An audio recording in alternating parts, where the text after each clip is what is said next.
दिल में कैंसर इतना ज्यादा दुर्लभ यानी एक्सट्रीमली रेयर है कि ये लगभग न होने के बराबर है।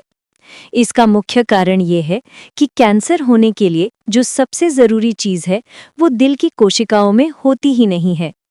यहाँ इसके दो मुख्य कारण हैं। एक, कोशिका विभाजन का न होना, ये सबसे मुख्य कारण है। कैंसर क्या है?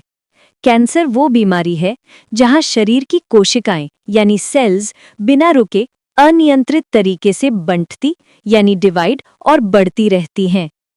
दिल की कोशिकाएं खास है।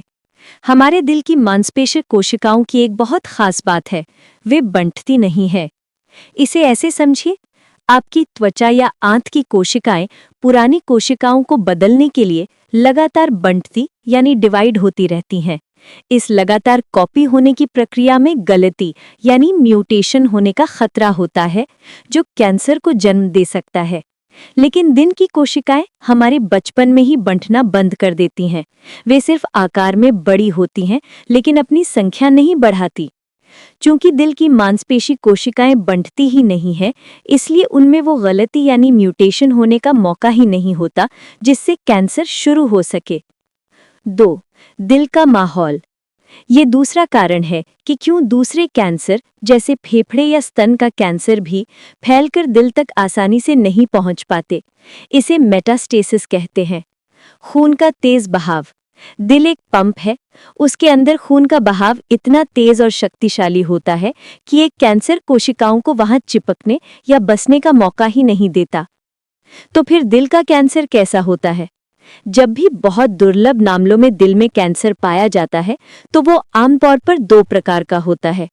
सार्कोमा, ये दिल की मांसपेशी का कैंसर नहीं होता, बल्कि ये दिल के बाहरी हिस्से वॉल्व या खून की नसों के कनेक्टिव टिश्यू में होता है, जिनकी कोशिकाएं बंट सकती हैं।